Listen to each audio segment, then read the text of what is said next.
ਸਤਿ ਸ਼੍ਰੀ ਅਕਾਲ। ਤੁਸੀਂ ਜੁੜੇ ਹੋਏ ਹੋ ਪੰਜਾਬੀ USA ਦੇ ਨਾਲ ਤੇ ਮੈਂ ਹਾਂ ਪ੍ਰਵੀਨ ਸ਼ਰਮਾ ਲੈ ਕੇ ਹਾਜ਼ਰ ਹਾਂ ਪ੍ਰੋਗਰਾਮ ਖਬਰ ਤੇ ਨਜ਼ਰ। ਅੱਜ ਦਾ ਇਹ ਖਬਰ ਤੇ ਨਜ਼ਰ ਪ੍ਰੋਗਰਾਮ ਸਾਲ 2026 ਦੀ 5 ਅਗਸਤ ਦਾ ਪ੍ਰੋਗਰਾਮ ਹੈ ਤੇ ਦਿਨ ਅੱਜ ਬੁੱਧਵਾਰ ਹੈ। ਖਬਰਾਂ ਦੇ ਵੱਲ ਵਧਣ ਤੋਂ ਪਹਿਲਾਂ ਅੱਗੇ ਵਧਣ ਤੋਂ ਪਹਿਲਾਂ ਆਪਣੇ ਨਾਲ ਜੁੜ ਚੁੱਕੇ ਨੇ ਪੰਜਾਬ ਤੋਂ ਸੀਨੀਅਰ ਪੱਤਰਕਾਰ ਉੱਘੇ ਲੇਖਕ ਅਤੇ ਸਰਗਰਮ ਸਮਾਜਿਕ ਕਾਰਕੁਨ ਦੀਪਕ ਸ਼ਰਮਾ ਚਨਾਰਥਲ ਜੀ। ਸ਼ਰਮਾ ਜੀ, ਸਤਿ ਸ਼੍ਰੀ ਅਕਾਲ, ਸਵਾਗਤ ਹੈ ਜੀ। ਸਤਿ ਸ਼੍ਰੀ ਅਕਾਲ ਪ੍ਰਵੀਨ ਜੀ, ਸਾਰੇ ਦਰਸ਼ਕਾਂ ਨੂੰ ਸਰੋਤਿਆਂ ਨੂੰ ਪਿਆਰ ਭਰੀ ਸਤਿ ਸ਼੍ਰੀ ਅਕਾਲ। ਸਤਿ ਸ਼੍ਰੀ ਅਕਾਲ ਜੀ। ਪ੍ਰੋਗਰਾਮ ਦੇ ਵਿੱਚ ਅੱਗੇ ਵਧਣ ਤੋਂ ਪਹਿਲਾਂ ਧੰਨਵਾਦ ਕਰਦੇ ਚਲੀਏ ਸਪਾਂਸਰਸ ਦਾ, ਜਿਹੜੇ ਜ਼ਰੀਆ ਬਣਦੇ ਨੇ ਇਹਨਾਂ ਪ੍ਰੋਗਰਾਮਾਂ ਨੂੰ ਤੁਹਾਡੇ ਤੱਕ ਪਹੁੰਚਾਉਣ ਦੇ ਲਈ। ਖਾਲਸਾ ਇੰਸ਼ੋਰੈਂਸ ਏਜੰਸੀ ਵਾਲੇ, ਜਿਨ੍ਹਾਂ ਤੋਂ ਤੁਸੀਂ ਹਰ ਤਰੀਕੇ ਦੀ ਇੰਸ਼ੋਰੈਂਸ ਲੈ ਸਕਦੇ ਹੋ। ਇੰਸ਼ੋਰੈਂਸ ਬਾਰੇ ਪਤਾ ਕਰਨ ਦੇ ਲਈ ਇਹਨਾਂ ਦਾ ਨੰਬਰ ਹੈ 408-272-2500। ਇਹ 1992 ਤੋਂ ਲਗਾਤਾਰ ਇੰਸ਼ੋਰੈਂਸ ਬਿਜ਼ਨਸ ਦੇ ਵਿੱਚ ਸ਼ਾਨਦਾਰ ਸੇਵਾਵਾਂ ਦੇ ਰਹੇ ਨੇ ਤੇ ਅਮਰੀਕਾ ਭਰ ਦੇ ਵਿੱਚ ਇੰਸ਼ੋਰੈਂਸ ਕਰਦੇ ਨੇ। ਓਬਾਮਾ ਕੇਅਰ, ਮੈਡੀਕੇਅਰ ਜਾਂ ਫਿਰ ਕਵਰਡ ਕੈਲੀਫੋਰਨੀਆ ਬਾਬਤ ਪਾਲਿਸੀ ਕਰਵਾਉਣ ਦੇ ਲਈ, ਸਲਾਹ ਲੈਣ ਦੇ ਲਈ ਅੱਜ ਹੀ ਕਾਲ ਕਰੋ 408-272-2500 ਤੇ। ਟਰਕੀਨ ਇਮੀਗ੍ਰੇਸ਼ਨ ਲਾ ਫਰਮ ਵਾਲੇ, ਜੇ ਟਰਕੀਨਾ ਅਟਾਰਨੀ ਟਰਕੀਨਾ ਦੇ ਨਾਲ ਤੁਸੀਂ US ਇਮੀਗ੍ਰੇਸ਼ਨ ਬਾਬਤ ਕੋਈ ਵੀ ਸਲਾਹ ਕਰਨੀ ਹੈ ਤੇ ਇਹਨਾਂ ਦਾ ਨੰਬਰ ਹੈ 415-909-0503। ਮਨਦੀਪ ਸਿੰਘ ਸੈਨਹੋਜ਼ੇ, ਓਂਕਾਰ ਸਿੰਘ ਫਰੈਜ਼ਨੋ, ਗੁਰਨਾਮ ਸਿੰਘ ਐਂਟੀਲੋਪ, ਮਨਦੀਪ ਢਿੱਲੋਂ ਯੂਨੀਵਰਸਿਟੀ ਤੇ ਲਾਲੀ ਸਿੰਘ ਗਰੇਵਾਲ ਫਰੀਮੌਂਟ ਤੋਂ। ਇਹਨਾਂ ਸਾਰੇ ਹੀ ਸਪਾਂਸਰਸ ਦਾ ਬਹੁਤ ਬਹੁਤ ਧੰਨਵਾਦ। ਤੇ ਜੇਕਰ ਤੁਸੀਂ ਵੀ ਪੰਜਾਬੀ USA ਦੇ ਇਹਨਾਂ ਪ੍ਰੋਗਰਾਮਾਂ ਨੂੰ ਸਪਾਂਸਰ ਕਰਨਾ ਚਾਹੁੰਦੇ ਹੋ ਤਾਂ ਸਟੂਡੀਓ ਦਾ ਨੰਬਰ ਹੈ 408-272-5200। ਖਬਰਾਂ ਦੀ ਸ਼ੁਰੂਆਤ ਕਰੀਏ ਸ਼ਰਮਾ ਜੀ। ਆਪਾਂ ਜਿਸ ਪੰਜਾਬ ਤੋਂ ਆਉਣੇ ਆ, ਜਿਸ ਸੱਭਿਅਤਾ ਤੋਂ ਅਸੀਂ ਆਉਣਾ, ਜਿਸ ਸਮਾਜ ਤੋਂ, ਜਿਸ ਸੰਸਕ੍ਰਿਤੀ, ਜਿਸ ਵਿਰਸੇ ਚੋਂ ਅਸੀਂ ਆਉਣੇ ਆ, ਉੱਥੇ ਜੇ ਇਕੱਠ ਦੇ ਵਿੱਚ ਵੈਸੇ ਤਾਂ ਬੀਬੀਆਂ ਘੱਟ ਬੋਲਦੀਆਂ ਸੀ ਜਾਂ ਬੈਠੀਆਂ ਰਹਿੰਦੀਆਂ ਸੀ, ਜਿੱਥੇ ਕਿਤੇ ਮਜਬੂਰੀ 'ਚ ਉਹਨਾਂ ਨੂੰ ਜਾਣਾ ਵੀ ਪੈਂਦਾ ਸੀ। ਪਰ ਜਦੋਂ ਬੀਬੀ ਕੋਈ ਬੋਲਦੀ ਸੀ ਤਾਂ ਉਹਦੀ ਗੱਲ ਸੁਣ ਲਈ ਜਾਂਦੀ ਸੀ, ਭਾਵੇਂ ਉਹਦੇ 'ਚ ਕੋਈ ਦੋਸ਼ ਵੀ ਹੁੰਦਾ ਸੀ, ਭਾਵੇਂ ਉਹਦੇ 'ਚ ਕਸੂਰ ਵੀ ਹੁੰਦਾ ਸੀ, ਤਾਂ ਫਿਰ ਵੀ ਉਹਨੂੰ ਮੌਕਾ ਦਿੱਤਾ ਜਾਂਦਾ ਸੀ ਤੇ ਸਤਿਕਾਰ ਵਜੋਂ, ਇੱਕ ਔਰਤ ਦੇ ਸਤਿਕਾਰ ਵਜੋਂ ਉਹਨੂੰ ਆਪਣਾ ਪੱਖ ਰੱਖਣ ਦਾ ਪੂਰਾ ਮੌਕਾ ਦਿੱਤਾ ਜਾਂਦਾ ਸੀ ਤੇ ਉਹਦੀ ਗੱਲ ਕੱਟੀ ਤੱਕ ਨਹੀਂ ਸੀ ਜਾਂਦੀ। ਉਹਨੂੰ ਭਾਈ, ਬੀਬਾ, ਭੈਣ ਜੀ, ਧੀਏ ਸੰਬੋਧਨ ਕਰਦੇ ਸੀ ਆਪਾਂ। ਪੰਜਾਬ ਦਾ ਸਦਨ ਪੰਜਾਬ ਦਾ ਹੀ ਹੈ ਤੇ ਜ਼ਾਹਰ ਜੀ ਗੱਲ ਹੈ, ਪੰਜਾਬ ਦੇ ਵਿੱਚੋਂ ਚੁਣੇ ਗਏ ਲੋਕ ਇੱਥੇ ਗਏ ਨੇ, ਸਾਡੇ ਨੁਮਾਇੰਦੇ ਨੇ। ਗਨੀਵ ਕੌਰ ਜਦੋਂ ਘੇਰ ਰਹੇ ਸੀ ਸਰਕਾਰ ਨੂੰ, ਤਾਂ ਕਹਿੰਦੇ ਸੱਤਾਧਾਰੀ ਧਿਰ ਤਾਂ ਇਸ ਸਮੇਂ ਬੇਸ਼ਰਮੀ ਦੀ ਹੱਦ ਹੀ ਪਾਰ ਕਰ ਗਈ ਜੀ। ਪ੍ਰਵੀਨ ਜੀ, ਮਾਨਸੂਨ ਸੈਸ਼ਨ ਚੱਲ ਰਿਹਾ ਪੰਜਾਬ ਦੀ ਵਿਧਾਨ ਸਭਾ ਦਾ ਜੀ। ਉਸ ਸੈਸ਼ਨ ਦੇ ਦਰਮਿਆਨ ਸਰਕਾਰ ਕਈ ਤਰ੍ਹਾਂ ਦੇ ਮਸਲਿਆਂ 'ਚ ਘਿਰੀ ਆ ਜੀ। ਕਈ ਤਰ੍ਹਾਂ ਦੇ ਸਵਾਲੀਆ ਚਿੰਨ੍ਹ ਉਹਨਾਂ ਤੇ ਲੱਗੇ ਨੇ। ਹੂੰ। ਉਹ ਤਾਂ ਵਿਰੋਧੀ ਧਿਰਾਂ ਦੇ ਤਿਲਾਂ 'ਚ ਤੇਲ ਹੀ ਨਹੀਂ ਹੈਗਾ ਕਿ ਉਹਨਾਂ ਨੂੰ ਘੇਰ ਸਕਣ। ਹੂੰ। ਕਾਲੇ ਪਰਨੇ ਪਾਉਣ ਨਾਲ ਨਹੀਂ ਸਰਕਾਰ ਘਿਰਦੀ। ਸਹੀ ਹੈ। ਉੱਥੇ ਤੁਹਾਡੇ ਕੋਲ ਤੱਥ, ਸਵਾਲ, ਲੱਤਾਂ 'ਚ ਜਾਨ ਖੜ ਕੇ ਸਵਾਲ ਕਰਨ ਦੀ, ਉਹਨਾਂ ਨਾਲ ਬਹਿਸ ਕਰਨ ਦੀ ਉਦਮ ਚਾਹੀਦਾ। ਸਹੀ ਹੈ। ਵਿਰੋਧੀ ਧਿਰ ਤਾਂ ਚਲੋ ਜੋ ਰੋਲ 'ਚ ਹੈ ਸੋ ਹੈ, ਪਰ ਐਕਟਿੰਗ ਬੀਬੀ ਗਨੀਵ ਕੌਰ ਨੇ ਆਪਣਾ ਦਮ ਦਿਖਾਇਆ। ਸ਼ਾਇਦ ਪਹਿਲੀ ਵਾਰ ਹੈ ਜਿੱਦਾਂ ਦੀ ਉਹ MLA ਬਣ ਕੇ ਆਈ ਆ, ਉਹਨੇ ਕੋਈ ਬਾਂਹ ਖੜੀ ਕਰਕੇ ਵੱਡਾ ਸਵਾਲ ਪੁੱਛਿਆ ਜੀ। ਔਰ ਸਵਾਲ ਬੜੇ ਵਾਜਬ ਸੀ। ਉਹ ਕਹਿੰਦੀ ਜੀ ਮੈਨੂੰ ਇੰਨਾ ਦੱਸ ਦਿਓ ਕਿ ਆਪਾਂ ਸਾਰੇ ਗਏ ਸੀ ਜੱਦਾ ਸਾਹਿਬ ਕੋਲ ਜੀ ਤੇ ਉੱਥੇ ਆਪਾਂ ਕਬੂਲ ਕਰਕੇ ਆਏ ਸੀ, ਅਰਦਾਸ ਕਰਕੇ, ਜੈਕਾਰੇ ਲਾ ਕੇ ਜੀ ਕਿ ਅਸੀਂ ਸੋਧ ਵਾਲੀ ਪ੍ਰਕਿਰਿਆ 'ਚ ਜਾਵਾਂਗੇ। ਕੀ ਕੀਤਾ ਜੀ ਉਹਦਾ? ਕਹਿੰਦੀ ਉਹ ਕਹਿੰਦੀ ਕਿ ਮੈਨੂੰ ਇਹ ਦੱਸ ਦਿਓ ਕਿ ਕੀ ਗੁਰੂ ਦੋਖੀ ਸਰਕਾਰ ਅਕਾਲ ਤਖਤ ਨਾਲ ਟੱਕਰ ਲੈਣ ਜਾ ਰਹੀ ਹੈ? ਜੀ। ਸਹੀ ਹੈ। ਸੱਤੇ ਕੱਪੜੀ ਅੱਗ ਲੱਗੀ ਇਸ ਸਵਾਲ ਤੇ। ਉਹ ਕਹਿੰਦੀ ਮੈਨੂੰ ਇਹ ਦੱਸ ਦਿਓ ਕਿ ਤੁਸੀਂ ਸੰਗਤ ਹੋ। ਤੇ ਸੰਗਤ ਦੀ ਪਰਿਭਾਸ਼ਾ ਉਹਨੇ ਗਣਾਈ ਫਿਰ ਜੀ। ਤੇ ਇਸ ਮਸਲੇ ਤੇ ਫਿਰ ਸੱਤਾਧਾਰੀ ਧਿਰ ਦੇ ਕੋਈ ਮੰਤਰੀ, ਕੋਈ MLA ਤੇ ਖੁਦ ਸਪੀਕਰ ਸਾਹਿਬ ਨੇ ਫਿਰ ਮੋਰਚਾ ਸੰਭਾਲਿਆ। ਠੀਕ ਹੈ। ਹੁਣ 94 ਦੇ ਵਿੱਚੋਂ ਕਿਸੇ ਕੋਲ ਤੱਥ ਦੇ ਆਧਾਰ ਤੇ ਗੱਲ ਕਰਨ ਲਈ ਲੌਜਿਕ ਹੈ ਨਹੀਂ ਕਿ ਤੁਹਾਨੂੰ ਇਸ ਕੰਮ ਲਈ ਸਪੀਕਰ ਝੋਕਣਾ ਪਏਗਾ। ਸਹੀ ਹੈ। ਸਪੀਕਰ ਦਾ ਰੋਲ ਕੀ ਅਜਿਹੇ ਤਰੀਕੇ ਨਾਲ ਤਲਖ ਲਹਿਜੇ ਨਾਲ ਪੇਸ਼ ਹੋਣ ਦਾ? ਸਹੀ ਹੈ, ਬਿਲਕੁਲ ਜੀ। ਕੀ ਉਸ ਦਾ ਰੋਲ ਸਰਕਾਰ ਨੂੰ ਕਾਊਂਟਰ ਕਰਨ ਦਾ? ਤੇ ਜਿਸ ਤਰ੍ਹਾਂ ਸਪੀਕਰ ਉਹਨਾਂ ਨੇ ਜਵਾਬ ਦਿੱਤੇ, ਬੀਬੀ ਜੀ ਬਹਿ ਜਾਓ, ਮੈਂ ਕਹਿਣਾ ਨਹੀਂ ਚਾਹੁੰਦਾ ਸੀ, ਤੁਹਾਡੇ ਰਿਸ਼ਤੇਦਾਰ ਬਾਦਲਾਂ ਨੇ ਐ, ਬਾਦਲਾਂ ਨੇ ਉਹ, ਠੀਕ ਹੈ, ਬਾਦਲਾਂ ਕਰਕੇ ਤੁਹਾਡੀ ਲਾਗਡਾਟ ਹੋਣੀ, ਠੀਕ ਹੈ, ਵਿਕਰਮ ਮਜੀਠੀਆ ਦੀ ਧਰਮ ਪਤਨੀ ਤੁਹਾਡੀ ਵਿਕਰਮ ਮਜੀਠੀਆ ਨਾਲ ਸਿਆਸੀ ਦੁਸ਼ਮਣੀ ਹੋਣੀ, ਤੇ ਜੇ ਉਹ ਦੋਸ਼ੀ ਆ ਤਾਂ ਹੁਣ ਤੱਕ ਉਹਦੇ ਮਾਮਲਿਆਂ 'ਚ ਚਲਾਨ ਪੇਸ਼ ਕਿਉਂ ਨਹੀਂ ਕਰ ਰਹੇ ਤੁਸੀਂ ਡਰੱਗ ਵਾਲਾ? ਸਹੀ ਹੈ। ਪਰ ਉਸ ਦੇ ਨਾਲ ਉਸ ਦੀ ਪਤਨੀ ਨੂੰ ਤੁਸੀਂ ਕਿਵੇਂ ਇਸ ਵਿਵਹਾਰ 'ਚ ਲੈ ਸਕਦੇ ਹੋ, ਇੱਕ ਔਰਤ ਦੇ ਨਾਤੇ ਵੀ? ਸਹੀ ਹੈ। ਚੁਣੀ ਮੈਂਬਰ ਦੇ ਨਾਤੇ ਵੀ।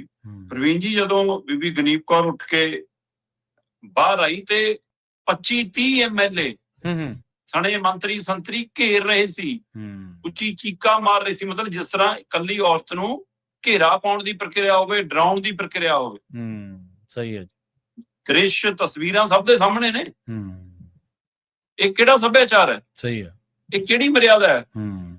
ਤੁਸੀਂ ਸੱਭਿਆਚਾਰ ਨੂੰ, ਮਰਿਆਦਾ ਨੂੰ, ਸਭ ਨੂੰ ਛਿੱਕੇ ਟੰਗਿਆ। ਸਹੀ ਹੈ। ਵਿਧਾਨ ਸਭਾ ਦੀ ਤਾਂ ਕੋਈ ਮਰਿਆਦਾ ਹੋਊ, ਤੁਸੀਂ ਉਹ ਮਰਿਆਦਾ ਵੀ ਛਿੱਕੇ ਟੰਗੀ ਜੀ। ਆਪਾਂ ਨੂੰ ਇਹ ਤਾਂ ਪਤਾ ਹੈ ਕਿ ਔਰਤ ਨਾਲ ਕਿਵੇਂ ਵਿਚਰਨਾ ਹੈ। ਸਹੀ ਹੈ, ਬਿਲਕੁਲ। ਚੁਣੇ ਨੁਮਾਇੰਦੇ ਹੋ ਤੁਸੀਂ, ਤੇ ਤੁਹਾਨੂੰ ਉਹ ਵੀ ਨਹੀਂ ਆਉਂਦਾ। ਤੇ ਇਹਦਾ ਮਤਲਬ ਤੁਹਾਡੇ ਕੋਲ ਵੀ ਜਵਾਬ ਨਹੀਂ ਹੈਗਾ। ਨਾ। ਜਿਹੜੇ ਇੱਕ ਦਿਨ ਪਹਿਲਾਂ ਇਹ ਕਹਿ ਰਹੇ ਸੀ ਕਿ ਜੀ ਇਹ ਗੁਰੂ ਤੋਂ ਵੱਡੀ ਹੁੰਦੀ ਹੈ ਸੰਗਤ, ਅਸੀਂ ਸੰਗਤ ਦੇ ਪ੍ਰਸੰਗ ਦੇ ਵਿੱਚ ਇਹ ਗੱਲ ਅੱਗੇ ਵਧਾ ਰਹੇ ਹਾਂ ਜੀ, ਇਸ ਲਈ ਅਸੀਂ ਇਹ ਚਰਚਾ ਕਰ ਰਹੇ ਹਾਂ, ਤੇ ਇਹਨੂੰ ਸੰਗਤ ਕਹੀਏ ਜਿਹਨੇ ਅਜਿਹਾ ਵਿਵਹਾਰ ਕੀਤਾ ਕੱਲ ਉੱਥੇ। ਸਹੀ ਹੈ। ਇਹ ਪੰਜਾਬ ਨੂੰ ਸ਼ਰਮਸ਼ਾਰ ਕੀਤਾ ਇਹਨਾਂ ਐਮਐਲਏਆਂ ਨੇ ਜੀ। ਤੁਸੀਂ ਉਸ ਦੇ ਸਵਾਲਾਂ ਦਾ ਜਵਾਬ ਉਸੇ ਲਹਿਜੇ ਚ ਦਿਓ ਨਾ। ਕੌਣ ਰੋਕਦਾ? ਇੱਕ ਛੱਡੋ, ਤੁਹਾਡੇ ਕੋਲ 94 ਨੇ 94 ਦਿਓ ਜਵਾਬ ਜੀ। ਪਰ ਤੁਸੀਂ ਜੋ ਦ੍ਰਿਸ਼ ਘੜਿਆ, ਇਹ ਰਹਿੰਦੇ ਸਮੇਂ ਤੱਕ ਇਹਨਾਂ ਨੂੰ ਸਵਾਲ ਕਰਦਾ ਰਹੂਗਾ। ਠੀਕ ਹੈ, ਹੁਣ ਸੱਤਾ ਦਾ ਨਸ਼ਾ, ਤਾਕਤ ਦਾ ਨਸ਼ਾ। ਸਹੀ ਹੈ। ਪਰ ਇਹ ਤਰੀਕਾ ਕਾ ਠੀਕ ਨਹੀਂਗਾ। ਬਿਲਕੁਲ ਹੀ ਦਰੁਸਤ ਕਿਹਾ ਕਿ ਲੱਖ ਕਾਮੀਆਂ ਹੋਣਗੀਆਂ ਇਹ ਚੇ ਦੇ ਪਰਿਵਾਰ ਚ, ਪਰ ਉਹ ਵਿਧਾਨ ਸਭਾ ਚ ਚੁਣ ਕੇ ਆਈ ਮੈਂਬਰ ਹੈ ਜੀ। ਸਹੀ ਹੈ। ਤੇ ਉਹਨੇ ਇੱਕ ਸਵਾਲ ਕੀਤਾ, ਤੁਸੀਂ ਉਹਦਾ ਜਵਾਬ ਦੇ ਦਿਓ।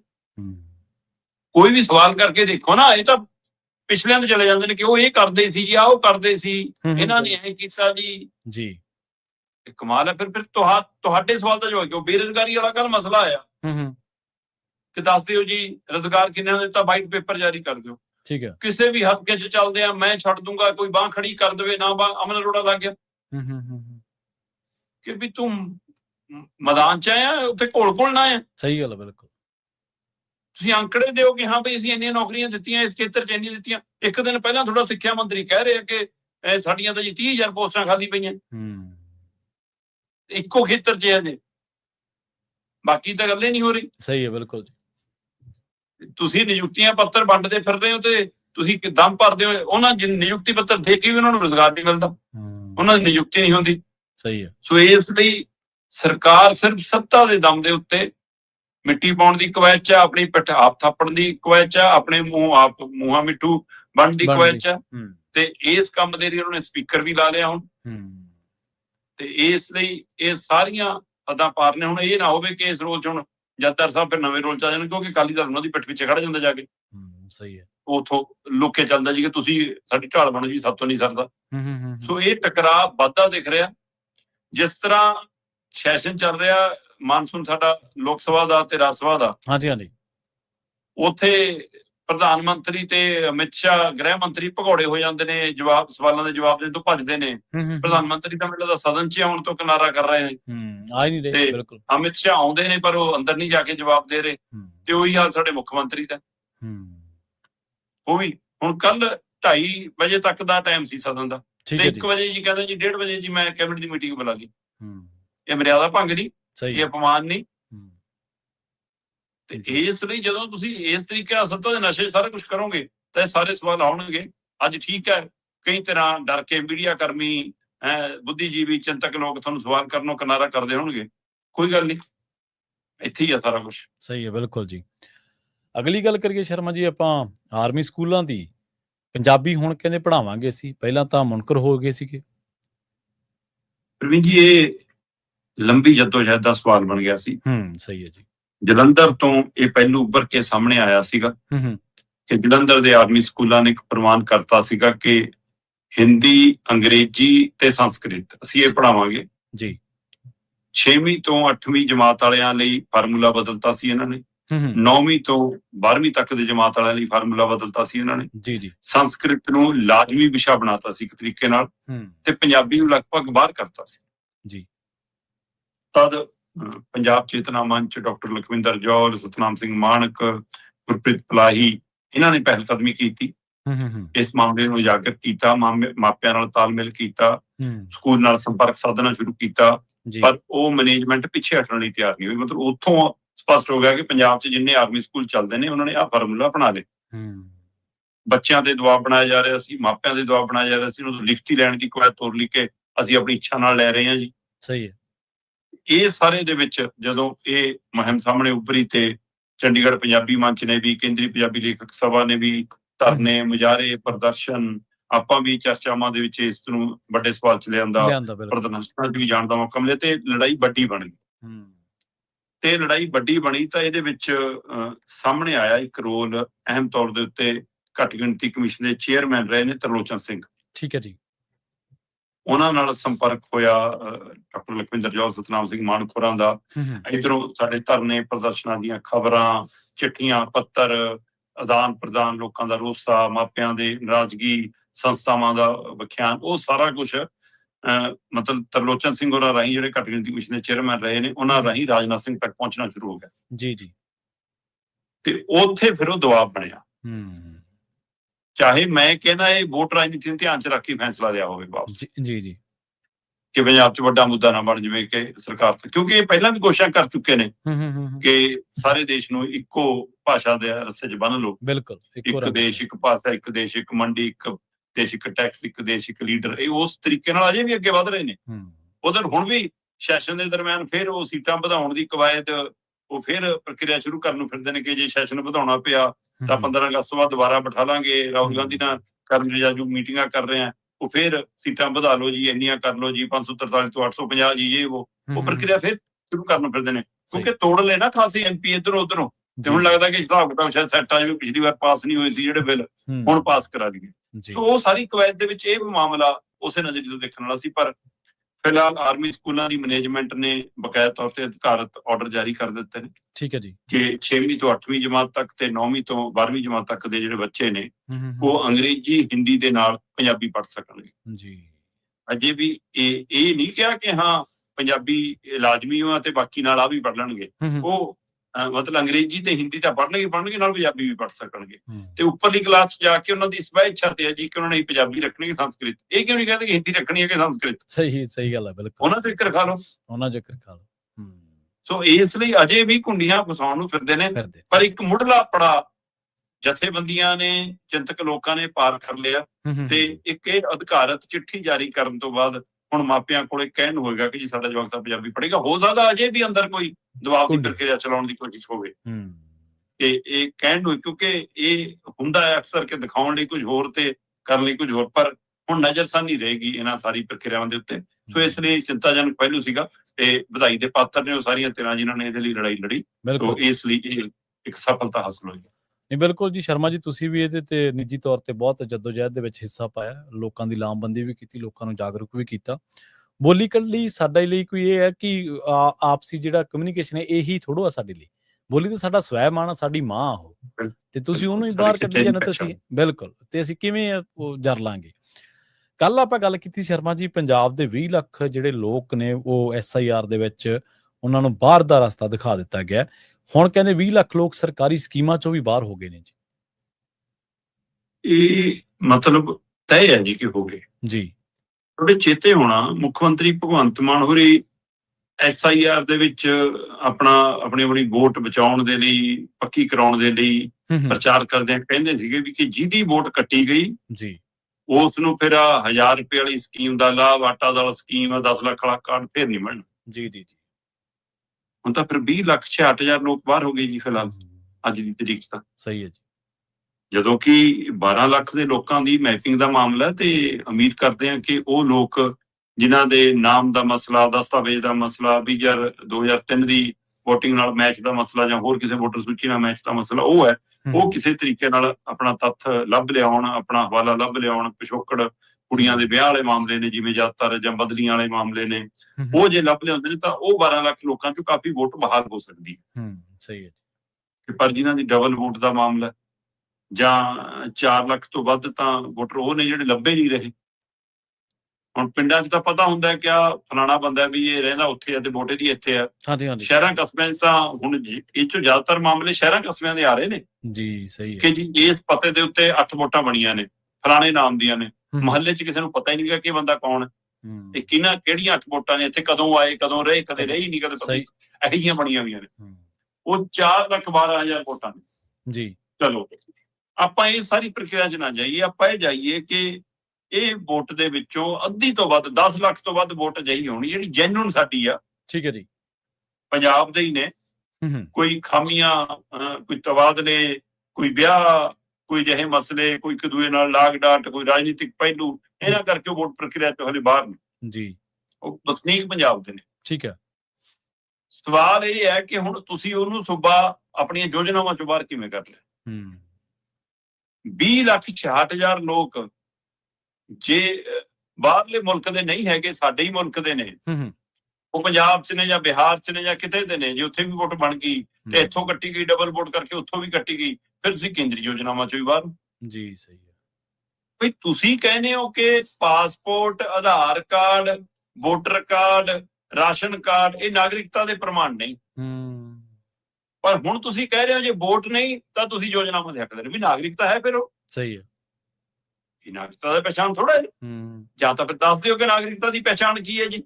ਇਹ ਵੀ ਲਿਖਿਆ ਚ ਬਿਲਕੁਲ। ਇਹਦੇ ਨਾਲ ਤੁਸੀਂ ਉਸਦੇ ਨਾਗਰਿਕ ਹੋਣ ਦੇ ਹੱਕ ਵੀ, ਉਸਦੇ ਇਨਸਾਨ ਹੋਣ ਦੇ ਹੱਕ ਵੀ ਖੋ ਰਹੇ ਹੋ। ਕਿੰਨਾ ਤੇਰੀ ਵੋਟ ਨਹੀਂ ਤਾਂ ਤੂੰ ਕਿਸੇ ਯੋਜਨਾ ਦਾ ਹੱਕਦਾਰ ਨਹੀਂ, ਫਿਰ ਤੂੰ ਆਟਾ ਦਾਲ ਵੀ ਨਹੀਂ ਲੈ ਸਕਦਾ, ਤੂੰ ਪ੍ਰਧਾਨ ਮੰਤਰੀ ਮੋਦੀ ਵਾਲੀ ਆਯੁਸ਼ਮਾਨ ਯੋਜਨਾ ਤਹਿਤ ਵੀ ਇਲਾਜ ਨਹੀਂ ਕਰਾ ਸਕਦਾ, ਤੂੰ ਮੁੱਖ ਮੰਤਰੀ ਦੇ 10 ਲੱਖ ਵਾਲੇ ਕਾਰਡ ਤਹਿਤ ਵੀ ਇਲਾਜ ਕਰਾ ਸਕਦਾ, ਤੂੰ ਮਹੱਲਾ ਕਲੀਨਿਕ ਚ ਵੀ ਨਹੀਂ ਜਾ ਸਕਦਾ, ਉਹ ਤੂੰ ਦੂਸਰੀ ਜਿਹੜੀ ਇਹਨਾਂ ਨੇ ਆਪਣੇ ਫੱਟੇ ਚ ਲਾਏ ਹੁਣ ਉਹ ਚ ਵੀ ਨਹੀਂ ਜਾ ਸਕਦਾ, ਹੈਨਾ। ਤੇ ਤੁਹਾਡੇ ਜਵਾਕਾਂ ਨੂੰ ਫਿਰ ਸਕੂਲ ਵਾਲੇ ਬੈਗ ਵੀ ਨਹੀਂ ਦੇਵਾਂਗੇ, ਤੁਹਾਨੂੰ ਜੀ ਆ ਮਤਲਬ ਆ ਜਿਹੜੀ 10,000-1500 ਵਾਲੀ ਬੀਬੀਆਂ ਦੀ ਸਕੀਮ ਇਹ ਚ ਵੀ ਨਹੀਂ ਦੇਵਾਂਗੇ, ਸੋ ਫਿਰ ਤੁਸੀਂ ਮੁਫਤ ਬਿਜਲੀ ਦੀ ਯੋਜਨਾ ਚ ਬਾਹਰ ਹੋ। ਕਮਾਲ ਹੈ ਵੀ ਇਹ ਤਰੀਕਾ ਹੈ ਬਚ ਕੇ ਨਿਕਲਣ ਦਾ ਸਰਕਾਰਾਂ ਦਾ। ਸਹੀ ਹੈ। ਇਹਦਾ ਮਤਲਬ ਤੁਸੀਂ ਕੱਲ ਤੋਂ ਇਸ ਗੱਲ ਤੇ ਆਓਗੇ ਕਿ ਵੋਟਰ ਕਾਰਡ ਜਿਹਦੇ ਕੋਲ ਹੈ ਉਹ ਦਿਖਾਓ, ਉਹਦੇ ਨਾਲ ਯੋਜਨਾ। ਆਪਾਂ ਇੱਕ ਦਿਨ ਪਹਿਲਾਂ ਹੀ ਗੱਲ ਕਰਕੇ ਹਟਿਆ ਨਾ ਕਿ ਆਧਾਰ ਕਾਰਡ ਦੀ ਮਾਨਤਾ ਤਾਂ ਖਤਮ ਹੋ ਗਈ। ਸਹੀ ਹੈ। ਉਹ ਤਾਂ ਤੁਸੀਂ ਸੇਵਾ ਕੇਂਦਰਾਂ ਚੋਂ ਵੀ ਬਾਹਰ ਕਰਤੇ। ਹੁਣ ਇਹਦਾ ਮਤਲਬ ਸਿਰਫ ਵੋਟ ਹੋਣ ਨਾਲ ਹੀ ਬੰਦਾ ਤੁਹਾਡੀ ਕੋਈ ਪੁੱਛਗਿੱਛ ਹੈ। ਸੋ ਦਿਮਾਗ ਦੇ ਵਿੱਚ ਰਾਜਨੀਤਿਕ ਧਿਰਾਂ ਦੇ ਵਿੱਚ ਦੇਸ਼ ਪ੍ਰਤੀ, ਨਾਗਰਿਕਾਂ ਪ੍ਰਤੀ, ਸੂਬੇ ਪ੍ਰਤੀ, ਸੂਬੇ ਵਾਸੀਆਂ ਪ੍ਰਤੀ ਸਾਰੇ ਪਹਿਲੂ। ਕੱਲ ਨੂੰ ਤਾਂ ਅਸੀਂ ਡੰਗਰ ਪਸ਼ੂਆਂ ਦੇ ਇਲਾਜ ਤੋਂ ਵੀ ਵਾਂਝੇ ਹੋ ਜਾਵਾਂਗੇ। ਨਾ ਨਾ ਨਾ, ਇਹ ਤਾਂ ਸਾਡਾ ਕੋਈ ਸੰਬੰਧ ਨਹੀਂ ਦੀ ਵੋਟ ਥੋੜਾ। ਸਹੀ। ਸੋ ਇਹਦਾ ਮਤਲਬ 18 ਸਾਲ ਤੱਕ ਦਾ ਜਵਾਕ ਦੇ ਹੱਕ ਵੀ ਖੋਲੋਗੇ ਤੁਸੀਂ ਕਿ ਨਾ ਇਹਦੀ ਕਿਹੜਾ ਵੋਟ ਹੈ ਜੀ। ਜੀ ਜੀ ਬਿਲਕੁਲ ਬਿਲਕੁਲ। ਤੁਹਾਡੇ ਐਨਕ ਸਿਰਫ ਵੋਟ ਦੀ ਰਾਜਨੀਤੀ ਦੀ ਲੱਗੀ ਹੈ। ਇਸ ਲਈ ਇਹ 20 ਲੱਖ ਲੋਕਾਂ ਦੇ ਲਈ ਇੱਕ ਤਰੀਕੇ ਨਾਲ ਸਰਕਾਰੀ ਯੋਜਨਾਵਾਂ ਚੋਂ ਬਾਹਰ ਕਰਨ ਦੀ ਪ੍ਰਕਿਰਿਆ। ਮੁੱਖ ਮੰਤਰੀ ਭਗਵੰਤ ਮਾਨ ਜੀ ਇਹ ਤਾਂ ਕਹਿੰਦੇ ਰਹੇ ਕਿ ਭਾਈ ਵੋਟ ਬਚਾ ਲਓ ਜੇ ਯੋਜਨਾਵਾਂ ਬਚਾ ਕੇ ਰੱਖਣੀਆਂ, ਪਰ ਆਪਣੇ BLO ਦੇ ਨਾਲ ਮੈਂਬਰ ਨਹੀਂ ਰੱਖ ਸਕੇ। ਸਰਕਾਰ ਸੀ, ਜ਼ਿਆਦਾਤਰ ਪਿੰਡਾਂ ਦੀ ਸਰਪੰਚ ਪੰਚ ਤੁਹਾਡੇ ਕੋਟੇ 'ਚ ਬੋਲਦੇ ਨੇ। ਸਹੀ ਹੈ। ਤੇ BLO ਦੇ ਨਾਲ ਸਭ ਤੋਂ ਵੱਧ ਜੇ ਸਰਗਰਮ ਸੀ ਕਿਸੇ ਦੇ ਵਰਕਰ ਤਾਂ BJP ਦੇ ਫਿਰ ਰਹੇ ਨੇ। ਜਦੋਂ ਕਿ ਹਰੇਕ ਪਾਰਟੀ ਨੇ ਆਪਣੇ ਨੁਮਾਇੰਦੇ ਦੇਣੇ ਸੀ, ਪਾਰਟੀਆਂ ਇਸ ਮਾਮਲੇ 'ਚ ਫੇਲ ਹੋਈਆਂ ਨੇ। ਲੋਕ ਆਪਣੀ ਵੋਟ ਆਪ ਬਚਾਉਂਦੇ ਫਿਰਦੇ ਨੇ। ਸਹੀ ਹੈ। ਸੋ ਇਸ ਲਈ ਇਹ ਤਰੀਕਾਕਾਰ ਸਪਸ਼ਟ ਹੈ ਕਿ ਨਾਗਰਿਕਾਂ ਦੇ ਹੱਕਾਂ ਨੂੰ ਅਣਦੇਖੀ ਕਰਕੇ ਸਰਕਾਰ ਸਿਰਫ ਵੋਟ ਦੇਖ ਕੇ ਕੰਮ ਕਰਨ ਲੱਗ ਪਈ। ਮੁੱਖ ਮੰਤਰੀ ਸਾਹਿਬ ਦੇ ਬਿਆਨ ਤੋਂ ਤੇ ਇਉਂ ਲੱਗਦਾ ਵੀ ਕੱਲ ਨੂੰ ਇਹਨਾਂ ਨੇ ਸੰਵਿਧਾਨ ਦੀ ਸਹੁੰ ਵੀ ਨਹੀਂ ਚੁੱਕਣ ਦੀ ਲੋੜ ਫਿਰ ਇਹਨਾਂ ਲੋਕਾਂ ਨੂੰ। ਤਾਂ ਸੰਵਿਧਾਨ ਤਾਂ ਲੋਕਾਂ ਵਾਸਤੇ ਬਣਿਆ ਨਾ, ਉਹਦੀ ਸਹੁੰ ਨਾ ਚੁੱਕੋ। ਆਪਦੇ ਪਾਰਟੀਆਂ ਦਾ ਕੋਈ ਬਣਾ ਲਓ ਖਰੜਾ ਜਾ, ਉਹਦੀ ਸਹੁੰ ਚੁੱਕ ਲਿਆ ਕਰੋ, ਬਣ ਜਾ ਕਰੋ ਮੁੱਖ ਮੰਤਰੀ। ਵੀ ਤੁਸੀਂ ਹੋਕਾ ਦੇ ਰਹੇ ਹੋ ਵੀ ਆਪਦੀ ਵੋਟ ਬਚਾ ਲਓ, ਤੁਸੀਂ ਕਾਹਦੇ ਵਾਸਤੇ ਹੈ? ਤੁਸੀਂ ਇਹ ਲੜਾਈ ਲੜਨੀ ਹੈ। ਮੈਨੂੰ ਲੱਗਦਾ ਕਿ ਚਲੋ ਠੀਕ ਹੈ, ਸਿਆਸੀ ਧਿਰਾਂ ਨੂੰ ਵੀ ਲੜਨੀ ਚਾਹੀਦੀ ਹੈ। ਮੈਨੂੰ ਲੱਗਦਾ ਸਰਕਾਰ ਨੂੰ ਲੜਨੀ ਚਾਹੀਦੀ ਹੈ ਲੜਾਈ ਕਿ ਬਈ ਨਹੀਂ, ਸਾਡੇ ਬੰਦੇ ਆ, ਵੋਟ ਕਿਸੇ ਨੂੰ ਮਰਜ਼ੀ ਪਾਉਣ, ਪਰ ਹੈ ਤਾਂ ਸਾਡੇ ਪੰਜਾਬ ਦੇ ਬੰਦੇ। ਇਹਨਾਂ ਨੂੰ ਤੁਸੀਂ ਐ ਕਿ ਗਿਣਤੀ ਚ ਬਾਹਰ ਕੱਢ ਦਿਓਗੇ, ਭਾਵੇਂ ਕਾਂਗਰਸੀ ਨਾ ਤੁਸੀਂ ਉਲਟਾ ਹਵਾ ਦੇ ਰਹੇ ਹੋ ਕਿ ਹਵਾ ਦੇ ਰਹੇ ਹੋ। ਹਾਂ, ਤੁਸੀਂ ਕੌਣੀ ਮੋੜ ਦੇ ਰਹੇ ਹੋ ਗੱਲ। ਤੁਸੀਂ ਉਹਦੇ ਪਹਿਰੇਦਾਰੀ ਕਿਉਂ ਨਹੀਂ ਕਰ ਰਹੇ? ਰਾਜਪਾਲ ਨਾਲ ਲੜਾਈ ਹੁੰਦੀ ਉਦੋਂ ਕਹਿੰਦੇ ਮੈਂ 3 ਕਰੋੜ ਲੋਕਾਂ ਦਾ ਮੁੱਖ ਮੰਤਰੀ, ਜਦੋਂ SIR ਹੁੰਦੀ ਉਦੋਂ ਤੁਸੀਂ ਮੈਦਾਨ ਚ ਭੱਜ ਜਾਂਦੇ ਹੋ ਜੀ। ਹੁਣ ਤੁਸੀਂ ਕਹਿੰਦੇ ਹੋ 1 ਕਰੋੜ 97 ਲੱਖ ਜਿੰਨੀਆਂ ਬੱਚੀਆਂ ਉਹਨਾਂ ਦੀ ਨੁਮਾਇੰਦਾ ਮੈਂ। ਬਿਲਕੁਲ ਬਿਲਕੁਲ। ਇਹ ਪੈਮਾਨਾ ਸਹੀ ਨਹੀਂ ਹੈ, ਦੋਗਲਾ ਸਟੈਂਡਰਡ ਹੈ ਇਹ। ਅਗਲੀ ਗੱਲ ਕਰੀਏ CMO ਦੀ, ਕਹਿੰਦੇ ਹੁਣ ED ਇਹਨਾਂ ਦਾ ਦਰਵਾਜ਼ਾ ਵੀ ਖੜਕਾਉਣ ਵਾਲੀ ਵੀ ਹੈ ਜੀ। ਪ੍ਰਵੀਨ ਜੀ, ਦੋ ਚੀਜ਼ਾਂ ਨੇ। ਇੱਕ ਚੀਜ਼ ਤਾਂ ਉੱਪਰ ਕੀ ਆਉਂਦੀ ਹੈ ਕਿ ਮੁੱਖ ਮੰਤਰੀ ਭਗਵੰਤ ਮਾਨ ਦੀ ਜਾਰੀ ਹੈ ਜੀ ਅਮਿਤ ਸ਼ਾਹ ਨਾਲ, ਜਾਂ ਅਮਿਤ ਸ਼ਾਹ ਆਪਣੀ ਜੇਬ 'ਚ ਰੱਖਦਾ ਜੀ ਭਗਵੰਤ ਮਾਨ ਨੂੰ, ਡਰਾ ਕੇ ਰੱਖਦਾ ਜੀ, ਮਨਾ ਕੇ ਰੱਖਦਾ ਜੀ। ਉਹਦੀ ਉਦਾਹਰਨਾਂ ਬਹੁਤ ਦਿੰਦੇ ਨੇ, ਪਰ ਤਾਜ਼ੀ ਉਦਾਹਰਨ ਇਹ ਦਿੰਦੇ ਨੇ ਕਿ ਬਈ CD ਦਾ ਜਿਹੜਾ ਕਾਂਡ ਦੀ ਜਾਂਚ ਦੀ ਰਿਪੋਰਟ ਵਾਲਾ ਮਾਮਲਾ ਆਇਆ ਸੀਗਾ ਹਰਿਆਣੇ 'ਚੋਂ, ਕਿ ਉਹ ਜਾਲੀ ਬਣਾ ਲਈ ਜੀ, ਨਕਲੀ ਬਣਾ ਲਈ ਜੀ, ਪੈਸੇ ਦੇ ਕੇ ਬਣਾ ਲਈ। ਉਹ 'ਚ ਹਰਿਆਣੇ ਨੇ FIR ਕੀਤੀ, ਕੁਝ ਬੰਦੇ ਚੱਕ ਲਏ ਤੇ ਉਹ ਮੁੜ ਕੇ ਪੰਜਾਬ ਦੀ ਹੱਦ ਨਹੀਂ ਪਾਰ ਕੀਤੀ ਹਰਿਆਣਾ ਪੁਲਿਸ ਨੇ। ਠੀਕ ਹੈ, ਸਹੀ ਹੈ। ਆਏ ਕਿਉਂਕਿ ਉਹ ਮੁੱਖ ਮੰਤਰੀ ਦਾ ਆਲਾ ਦੁਆਲਾ ਘਿਰਦਾ ਸੀਗਾ, ਰਿਪੋਰਟ ਤਾਂ ਇਹਨਾਂ ਲਈ ਉਹ ਬਣੀ ਸੀ ਨਾ। ਸੋ ਇਸ ਲਈ ਉਹਦੇ ਮਾਮਲੇ 'ਚ ਚੁੱਪ ਦਾ ਮਤਲਬ ਇਹ ਹੈ ਕਿ ਸੈਟਿੰਗ ਹੋ ਗਈ, ਤੇ ਕਹਿੰਦੇ ਜੀ ਉਹ ਸੈਟਿੰਗ ਅਮਿਤ ਸ਼ਾਹ ਤੋਂ ਬਿਨਾਂ ਕੌਣ ਕਰਾ ਸਕਦਾ। ਸਹੀ ਹੈ ਜੀ। ਸੋ ਇਸ ਲਈ ਕਹਿੰਦੇ ਕਿ ਅਮਿਤ ਸ਼ਾਹ ਨਾਲ ਜਾਰੀ ਦੀ ਇਹ ਉਦਾਹਰਨ ਦੂਸਰੇ ਪਾਸੇ ਈਡੀ ਜਿਵੇਂ ਹੁਣ ਦੁਬਾਰਾ ਚੜੀ ਆਉਂਦੀ ਹੈ, ਉਹ ਮਾਮਲਾ ਤਾਂ ਸੰਜੀਵ ਅਰੋੜਾ ਨਾਲ ਸੰਬੰਧਿਤ ਹੈ। ਸੰਜੀਵ ਅਰੋੜਾ ਨਾਲ ਸੰਬੰਧਿਤ ਕੱਲਾ GST ਦੇ ਮਨੀ ਲਾਂਡਰਿੰਗ ਦੇ ਮਾਮਲੇ ਤੱਕ ਨਹੀਂ ਰਿਹਾ। ਹੁਣ ਇੰਡਸਟਰੀਅਲ ਪਲਾਟਾਂ ਦਾ ਮਾਮਲਾ ਉੱਭਰਿਆ ਹੈ ਜੀ, ਕਿ ਉਹ ਪਲਾਟਾਂ ਦੀ ਸੈਟਿੰਗ ਕਰਾਈ ਜੀ, ਕਿਹਨੂੰ ਦਵਾਏ ਜੀ, ਕਿਹਨੂੰ ਦਿੱਤੇ ਜੀ, 2 ਜੋੜਤੇ ਜੀ, 3 ਜੋੜਤੇ ਜੀ, ਆਪਸ ਚ ਐਂ ਕਰਤਾ ਜੀ, ਇਹ ਵਿਕ ਨਹੀਂ ਰਹੇ ਜੀ, ਇਹ ਦਿਖਾ ਕੇ ਜੀ ਇੱਧਰ ਸੈਟਿੰਗ ਕਰਤੀ। ਉਹ ਸਾਰਾ ਉਹ ਕਹਿੰਦੇ ਜੀ ਉਹ ਕਪੜਾ। ਉਸ ਕਪੜੇ ਚ ਜਿਹੜੇ ਉੱਭਰ ਰਹੇ ਨੇ, ਉਹ ਕਹਿੰਦੇ ਜੀ ਨਿਤਿਨ ਗੌਹਰ ਤੇ ਵੀਰ ਦਵਿੰਦਰ ਦਾ ਨਾ। ਹੁਣ ਇਹ ਉਹ ਨੇ ਜਿਹਨਾਂ ਚੇਤੇ ਹੋਣਾ ਤੁਹਾਨੂੰ, ਆ ਮੋਹਾਲੀ ਖਰੜ ਖੇਤਰ ਦੇ ਵਿੱਚ ਜਦੋਂ 7ਵੀਂ 8ਵੀਂ ਮੰਜ਼ਲ ਤੋਂ ਝੋਲੇ ਡਿੱਗੇ ਸੀ ਨੋਟਾਂ ਸਮੇਤ। ਸਹੀ ਹੈ ਜੀ।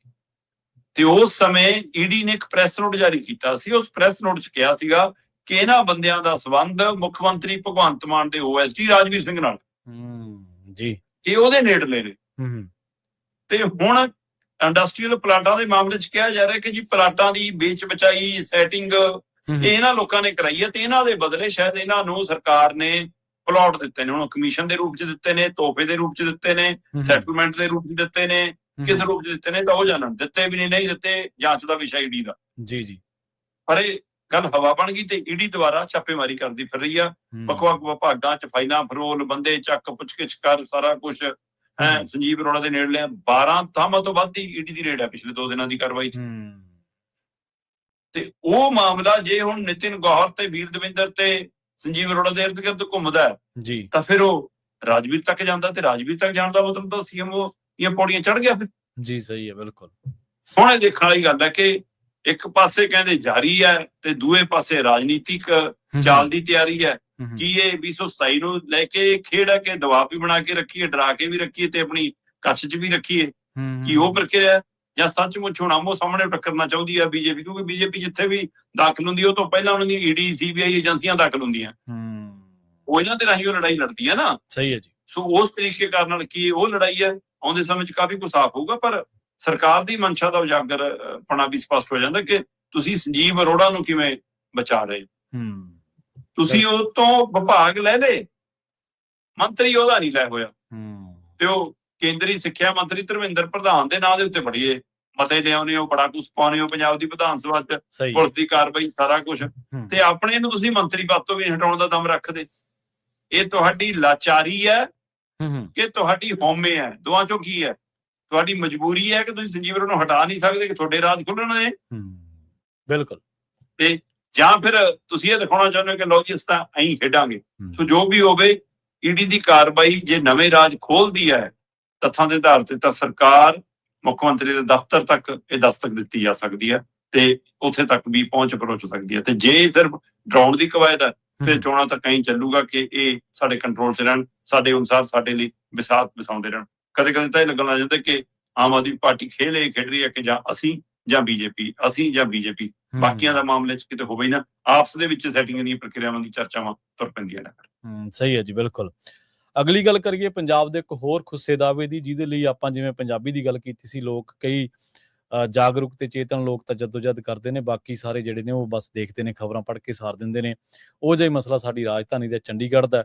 ਆਪਾਂ ਹਮੇਸ਼ਾ ਫਿਕਰਮੰਦ ਰਹਿੰਦੇ ਹਾਂ, ਚਿੰਤਾ ਕਰਦੇ ਹਾਂ ਕਿ ਸਾਡੀ ਰਾਜਧਾਨੀ ਸਾਨੂੰ ਮਿਲਣੀ ਚਾਹੀਦੀ ਆ। ਪਰ ਖੈਰ, ਇਸ ਖੁੱਸਦੀ ਜਿਹੜੀ ਰਾਜਧਾਨੀ ਆ ਉਹਦੇ ਵਿੱਚੋਂ IAS IPS ਦੀ ਗੱਲ ਕਰੀਏ ਤਾਂ 1 ਹੀ ਹੈ, ਪੰਜਾਬ ਦੇ ਸਿਰਫ 4 ਹੀ ਆ ਜੀ ਇਹਦੇ 'ਚ। ਪ੍ਰਵੀਨ ਜੀ, ਬਿਲਕੁਲ ਤੁਹਾਡੀ ਗੱਲ ਦਰੁਸਤ ਹੈ ਕਿ ਕਹਿਣ ਨੂੰ ਇਹ ਪੰਜਾਬ ਦੀ ਰਾਜਧਾਨੀ, ਔਰ ਪੰਜਾਬ ਦੀ ਰਾਜਧਾਨੀ ਕਹਿ ਕੇ ਉਸਾਰੀ ਸੀ, ਔਰ 5 ਸਾਲ ਲਈ ਟੈਂਪਰੇਰੀ ਹਰਿਆਣੇ ਨੂੰ ਕਿਰਾਏ ਤੇ ਵਿੱਚ ਰੱਖਿਆ ਸੀਗਾ, ਤੇ ਉਹ ਅਜੇ ਵੀ ਪੱਕਾ ਕਬਜ਼ਾ ਕਰੀ ਬੈਠਾ। ਉਹਦਾ ਮਸਲਾ ਵੱਖਰਾ, ਉਹ ਤਾਂ ਸਾਡੇ ਨਾਲ ਜ਼ਿਆਦਾ ਮਾਰਕੀਟ ਰੱਖਦਾ। ਅੱਜ ਆਪਾਂ ਜੋ ਉਸ ਮਸਲੇ 'ਚ ਨਹੀਂ ਪੈਂਦੇ, ਆਪਾਂ ਮਸਲੇ 'ਚ ਪੈਂਦੇ ਆ ਕਿ ਉਸ ਸਮੇਂ ਵੀ ਜੇ 1966 ਦੇ ਹਵਾਲੇ ਨਾਲ ਵੀ ਤੈਅ ਹੋਇਆ, 60-40 ਦੀ ਰੇਸ਼ੋ ਵੀ ਤੈਅ ਹੋਈ, ਸਾਰਾ ਕੁਝ ਹੋਇਆ, ਤਦ ਵੀ ਉਹਦੇ ਅਨੁਸਾਰ ਵੀ ਇਹ ਚੰਡੀਗੜ੍ਹ ਪੰਜਾਬ ਦੀ ਰਾਜਧਾਨੀ ਸੀ। ਤੁਸੀਂ ਹਰਿਆਣੇ ਨੂੰ ਕਿਹਾ ਵੀ 5 ਸਾਲ ਬਾਅਦ ਤੂੰ ਆਪਣੀ ਵੱਖਰੀ ਬਣਾ ਲੇਗਾ, ਉਨੀ ਦੇਰ ਇੱਥੇ ਰਹਿ। ਸਹੀ ਹੈ। ਤੇ ਉਸ ਤਹਿਤ ਤੈਅ ਹੋਇਆ ਕਿ ਕਮਿਸ਼ਨਰ ਪੰਜਾਬ ਦਾ, SSP ਪੰਜਾਬ ਦਾ, DC ਹਰਿਆਣੇ ਦਾ, ਇਹ ਸਿਖਰਲੇ ਅਹੁਦੇ ਸੀ ਚੰਡੀਗੜ੍ਹ 'ਚ ਜੀ। ਹੁਣ ਤੁਸੀਂ ਇਹ ਦੇਖੋ ਕਿ ਤੁਸੀਂ ਇੱਥੋਂ ਪਹਿਲਾਂ ਪੰਜਾਬੀ ਭਾਸ਼ਾ ਨੂੰ ਧੱਕੇ ਨਾਲ ਬਾਹਰ ਕੀਤਾ। ਸਹੀ ਹੈ ਜੀ। ਫਿਰ ਤੁਸੀਂ ਪੰਜਾਬ ਯੂਨੀਵਰਸਿਟੀ ਵਾਲੇ ਮਾਮਲੇ 'ਚ ਦਖਲ ਦੇਣ ਦੀ ਪ੍ਰਕਿਰਿਆ ਕੀਤੀ ਕਿ ਕਿਸੇ ਤਰੀਕੇ ਨਾਲ ਉਹਨੂੰ ਕੇਂਦਰੀਕਰਨ ਕਰ ਲਈਏ, ਉਹਦਾ ਕੰਟਰੋਲ ਕਰ ਲਈਏ, ਉੱਥੋਂ ਪੰਜਾਬੀਆਂ ਨੂੰ ਬਾਹਰ ਕਰ ਦਈਏ। ਪਹਿਲਾਂ ਆਪ ਹੀ ਹਰਿਆਣਾ ਹਿਮਾਚਲ ਛੱਡ ਕੇ ਭੱਜ ਗਏ ਕਿ ਜੀ ਅਸੀਂ ਨਹੀਂ ਇਹਨਾਂ ਨਾਲ ਅਟੈਚ ਰਹਿਣਾ। ਹੁਣ ਨਾਲ ਧੱਕੇ ਨਾਲ ਦੁਬਾਰਾ ਦਾਖਲ ਹੋਣ ਨੂੰ ਫਿਰਦੇ ਨੇ, ਯੂਨੀਵਰਸਿਟੀ ਤੇ ਕੰਟਰੋਲ ਕਰਨ ਨੂੰ ਫਿਰਦੇ ਨੇ। ਫਿਰ ਤੁਸੀਂ ਇੱਥੋਂ ਦੇ ਕੈਡਰ ਨੂੰ ਪੰਜਾਬ ਪੈਟਰਨ ਦੀ ਬਜਾਏ ਕੇਂਦਰੀ ਪੈਟਰਨ ਤੇ ਲੈ ਗਏ। ਫਿਰ ਤੁਸੀਂ ਇੱਕ ਝੂਠੀ ਕੈਡਰ ਦੇ ਨਾਂ ਤੇ ਉਸਾਰ ਲਿਆ। ਇਹ 7-8 ਕਿਲੋਮੀਟਰ ਇੱਕ ਪਾਸੇ ਨੂੰ, 7-8 ਕਿਲੋਮੀਟਰ ਦੂਏ ਪਾਸੇ ਨੂੰ, ਮਤਲਬ 14 ਕਿਲੋਮੀਟਰ ਤੋਂ ਲੈ ਕੇ 16 ਕਿਲੋਮੀਟਰ ਵਾਲਾ ਸ਼ਹਿਰ ਜੀ। ਸਹੀ ਹੈ। ਜਿੱਥੇ ਸਭ ਤੋਂ ਵੱਡਾ ਪੁਲਿਸ ਦਾ ਅਹੁਦਾ SSP ਦਾ ਹੁੰਦਾ ਸੀ ਤੇ ਉਧਰ ਕਮਿਸ਼ਨਰ ਤੇ DC ਹੁੰਦਾ ਸੀ, ਬਸ ਆਹ ਉਹਦੇ ਸੀਗੇ। ਉੱਥੇ ਜਿੱਥੇ ਤੈਅ ਹੋਇਆ ਕਿ ਪੰਜਾਬ ਦਾ ਰਾਜਪਾਲ ਹੀ ਚੰਡੀਗੜ੍ਹ ਦਾ ਪ੍ਰਸ਼ਾਸਕ ਲੱਗੂਗਾ, ਤੁਸੀਂ 2-3 ਵਾਰ ਕੋਸ਼ਿਸ਼ਾਂ ਕੀਤੀਆਂ ਕਿ ਚੰਡੀਗੜ੍ਹ ਦਾ ਪ੍ਰਸ਼ਾਸਕ ਵੱਖਰਾ ਲਾ ਦਈਏ ਪੰਜਾਬ ਦੇ ਰਾਜਪਾਲ ਦੀ ਬਜਾਏ। ਸਹੀ ਹੈ। ਉਹ ਸਾਰੀ ਕਵਾਇਦ ਕੰਟਰੋਲ ਕਰਨ ਦੀ ਨਹੀਂ। ਫਿਰ ਤੁਸੀਂ ਇਹ ਸਭ ਦੇ ਵਿੱਚ ਇੱਕ ਡਿਊਟੀ ਕੈਡਰ ਨਾਂ ਤੇ ਨਵਾਂ ਕੈਡਰ ਉਸਾਰਨਾ ਸ਼ੁਰੂ ਕਰਤਾ, ਪੰਜਾਬ ਤੇ ਹਰਿਆਣਾ ਨੂੰ ਇੱਕ ਤਰੀਕੇ ਨਾਲ ਅਫਸਰ ਅਧਿਕਾਰੀ ਵਿਭਾਗਾਂ ਚੋਂ ਬਾਹਰ ਕਰਨਾ ਸ਼ੁਰੂ ਕਰ ਦਿੱਤਾ। ਜੀ ਜੀ। ਇਹ ਅੱਜ ਸਵਾਲ ਕਿਉਂ ਉੱਠਿਆ? ਸੈਸ਼ਨ ਚੱਲ ਰਿਹਾ, ਮਾਨਸੂਨ ਸੈਸ਼ਨ, ਉੱਥੇ ਚੰਡੀਗੜ੍ਹ ਤੋਂ ਮੈਂਬਰ ਪਾਰਲੀਮੈਂਟ ਨੇ ਮਨੀਸ਼ ਤਿਵਾੜੀ ਜੀ। ਮਨੀਸ਼ ਤਿਵਾੜੀ ਹੈ ਤਾਂ ਮੈਂਬਰ ਪਾਰਲੀਮੈਂਟ ਕਾਂਗਰਸ ਵੱਲੋਂ, ਪਰ ਅੱਜ ਕੱਲ੍ਹ ਕਾਂਗਰਸ ਨਾਲ ਜਾਂ ਕਾਂਗਰਸੀ ਹਾਈ ਕਮਾਂਡ ਉਹਨਾਂ ਦਾ ਵੀ 36 ਦਾ ਅੰਕੜਾ ਚੱਲਦਾ। ਪਰ ਉਹਨੇ ਸਵਾਲ ਬਾਜ਼ਲ ਚੁੱਕਿਆ ਉੱਥੇ। ਉਹਨਾਂ ਨੇ ਕੇਂਦਰ ਸਰਕਾਰ ਨੂੰ ਪੁੱਛਿਆ ਵੀ ਮੈਨੂੰ ਇਹ ਦੱਸ ਦਿਓ ਕਿ 14-16 ਕਿਲੋਮੀਟਰ ਵਾਲੇ ਸ਼ਹਿਰ ਦੇ ਵਿੱਚ ਆ ਅਫਸਰਾਂ ਅਧਿਕਾਰੀਆਂ ਦੀ ਫੌਜ ਕਾਹਦੇ ਵਾਸਤੇ ਹੈ? ਕਿ ਜਿੱਥੇ ਇੱਕ ਥਾਣੇਦਾਰ ਨਾਲ ਸਰ ਸਕਦਾ ਹੈ, ਜਿੱਥੇ ਸਭ ਤੋਂ ਵੱਡਾ ਉਹਦਾ SSP ਦਾ ਸੀ, ਉੱਥੇ ਤੁਸੀਂ ਉਹਦੇ ਸਿਰ ਤੇ ਇਹਨਾਂ ਨੇ IPS ਅਧਿਕਾਰੀ ਕਿਉਂ ਬਿਠਾਤੇ? ਜਿੱਥੇ DC ਨਾਲ ਸਰਦਾ ਸੀ, ਇਕੱਲੇ ਕਮਿਸ਼ਨਰ ਨਾਲ ਸਰਦਾ ਸੀ, ਉੱਥੇ IAS ਅਧਿਕਾਰੀਆਂ ਦੀ ਫੌਜ ਕਿਉਂ ਬਿਠਾਤੀ? ਸਹੀ ਹੈ ਜੀ। ਇਹ ਮਤਲਬ ਇੱਕ ਤਰੀਕੇ ਨਾਲ ਚਿੱਟੇ ਹਾਥੀ ਵੀ ਬੰਨ ਲਏ ਤੇ ਦੂਏ ਤਰੀਕੇ ਨਾਲ ਆਰਥਿਕ ਬੋਝ ਵੀ ਪਾ ਲਿਆ ਸੀ। ਬਿਲਕੁਲ। ਹੁਣ ਡਿਊਟੀ ਕੈਡਰ ਦੇ ਆਧਾਰ ਦੇ ਉੱਤੇ ਵੀ IAS ਅਧਿਕਾਰੀਆਂ ਦੀਆਂ 11 ਪੋਸਟਾਂ ਪਾਸ ਨੇ, ਜਿਹੜੀਆਂ ਬਹੁਤ ਜ਼ਿਆਦਾ ਨੇ, ਪਰ 11 ਦੀ ਬਜਾਏ ਇਹਨਾਂ ਦੀ ਗਿਣਤੀ 12 ਹੈ ਜੀ। ਤੇ 12 ਦੇ ਵਿੱਚੋਂ ਪੰਜਾਬ ਦੇ ਸਿਰਫ 3 ਨੇ, ਹਰਿਆਣੇ ਦੇ 2 ਨੇ। ਸਹੀ ਹੈ ਜੀ। ਮਤਲਬ ਇਹਨਾਂ ਦੋਵਾਂ ਸੂਬਿਆਂ ਦੇ 5 ਨੇ, ਬਾਹਰੀ 7 ਨੇ। ਫਿਰ IPS ਇਹਨਾਂ ਨੇ 7 ਪਾਸ ਕੀਤੇ ਹੋਏ ਨੇ ਪੋਸਟਾਂ, ਜਦੋਂ ਕਿ ਬਹੁਤ ਜ਼ਿਆਦਾ ਨੇ, ਕਿਉਂਕਿ ਇਹਦਾ ਮਤਲਬ SSP ਦਾ ਹੁਣ ਥਾਣੇਦਾਰ ਦੇ ਬਰਾਬਰ ਹੈ ਵਿਚਾਰਾ ਇੱਥੇ, ਉਹਦੇ ਸਿਰ ਤੇ ਇੰਨੇ ਉਹਦੇ ਬਿਠਾਤੇ ਜੀ। ਕਹਿਣ ਨੂੰ ਇਹ ਕਿ SSP ਤਾਂ ਅਸੀਂ ਪੰਜਾਬ ਦਾ ਹੀ ਲਾਉਂਦੇ ਆ ਨਾ ਜੀ, ਕਹਿਣ ਨੂੰ DC ਤਾਂ ਅਸੀਂ ਜੀ ਮਤਲਬ ਕਿ ਤੁਹਾਡੇ ਹਰਿਆਣੇ ਦੇ ਹੀ ਲਾਉਂਦੇ ਆ ਨਾ ਜੀ, ਉਹ ਤਰੀਕਾ ਕਰ।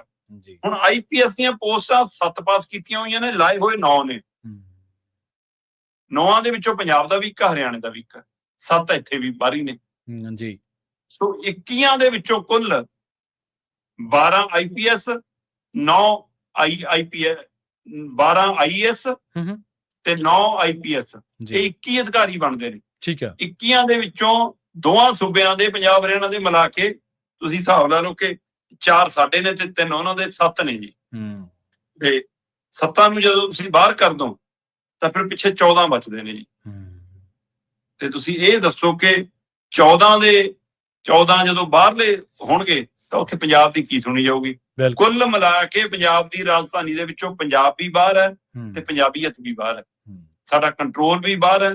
ਤੇ ਇਹਦੇ ਲਈ ਸਾਡੀਆਂ ਸਮੇਂ-ਸਮੇਂ ਦੀਆਂ ਸਰਕਾਰਾਂ ਵੀ ਜ਼ਿੰਮੇਵਾਰ ਨੇ। ਜਿਹੜੀ ਲੜਾਈ ਸਾਡੀ ਚੁਣੀ ਜਮਾਤ ਨੂੰ, ਸਾਡੇ ਚੁਣੇ ਨੁਮਾਇੰਦਿਆਂ ਨੂੰ, ਸਾਡੀਆਂ ਰਾਜਨੀਤਿਕ ਧਿਰਾਂ ਨੂੰ ਲੜਨੀ ਬਣਦੀ ਹੈ, ਅਫਸਰ ਅਧਿਕਾਰੀਆਂ ਨੂੰ ਲੜਨੀ ਬਣਦੀ ਹੈ, ਉਹਨਾਂ ਦੀ ਲੜਾਈ ਮਹਿਜ ਚੰਡੀਗੜ੍ਹ 'ਚ ਕੋਠੀ ਲੈਣ ਤੱਕ, ਰਹਿਣ ਤੱਕ, ਖਾਣ ਪੀਣ ਤੱਕ, ਤੇ ਇੱਥੋਂ ਤੱਕ ਕਿ ਸ਼ਮਸ਼ਾਨ ਘਾਟ ਵੀ ਪਿੰਡ ਵਾਲੀ ਮੜੀਆਂ ਦੀ ਬਜਾਏ 25 ਵਾਲਾ ਹੀ ਭਾਲਦੇ ਨੇ, ਪਰ ਪੰਜਾਬ ਦੇ ਲਈ ਲੜਾਈ ਨਹੀਂ ਲੜਦੇ। ਬਿਲਕੁਲ ਜੀ। ਤੁਹਾਨੂੰ ਯਾਦ ਹੋਣਾ, ਆਪਾਂ ਇੱਕ ਖਬਰ ਸਾਂਝੀ ਕੀਤੀ ਸੀ ਕਿ ਜਦੋਂ ਭਾਖੜਾ BBMB ਦੀ ਲੜਾਈ ਸੀ, ਪੰਜਾਬ ਦੇ 3 ਅਧਿਕਾਰੀ ਅੜ ਗਏ ਸੀ ਇਸ ਮਾਮਲੇ ਦੇ ਵਿੱਚ। ਹੁਣ ਜੇ ਉਹ ਪੰਜਾਬੀਅਤ ਉਹਨਾਂ 'ਚ ਵਿੱਚ ਬੋਲਦੀ ਸੀ ਤਾਂ ਹੀ ਅੜ ਗਏ ਉਹ। ਜਦੋਂ ਸਾਡਾ ਕੋਈ ਅਧਿਕਾਰੀ ਨਾ ਹੋਊਗਾ, ਉਹਨੇ ਕੀ ਲੈਣਾ? ਉਹਨੇ ਆਖਣਾ ਜਦੋਂ ਜੋ ਮਰਜ਼ੀ ਜੀ ਕਰਦਾ ਕਰੀ ਚੱਲੋ। ਅਸੀਂ ਤਾਂ ਅਧਿਕਾਰ ਖੁੱਸਦੇ ਆ ਨਾ, ਅਸੀਂ ਤਾਂ ਹੱਕ ਖੁੱਸ ਜਾਂਦੇ ਆ ਫਿਰ ਹੌਲੀ ਹੌਲੀ। ਤੇ ਸ਼ਰਮਾ ਜੀ, ਇਹਨਾਂ ਖਾਸ ਖਬਰਾਂ ਤੇ ਖਾਸ ਜਾਣਕਾਰੀਆਂ ਦੇ ਲਈ ਤੁਹਾਡਾ ਬਹੁਤ ਧੰਨਵਾਦ ਜੀ। ਸਤਿ ਸ੍ਰੀ ਅਕਾਲ ਜੀ। ਪ੍ਰੋਗਰਾਮ ਖਬਰ ਤੇ ਨਜ਼ਰ ਨੂੰ ਆਪਾਂ ਇੱਥੇ ਹੀ ਸਮਾਪਤ ਕਰਾਂਗੇ, ਸਮਾਂ ਇਜਾਜ਼ਤ ਨਹੀਂ ਦਿੰਦਾ। ਇਸੇ ਤਰ੍ਹਾਂ ਜੁੜੇ ਰਹੋ ਪੰਜਾਬੀ ਰੇਡੀਓ USA ਦੇ ਨਾਲ। ਤੁਹਾਡਾ ਸਾਰਿਆਂ ਦਾ ਬਹੁਤ ਧੰਨਵਾਦ। ਸਤਿ ਸ੍ਰੀ ਅਕਾਲ।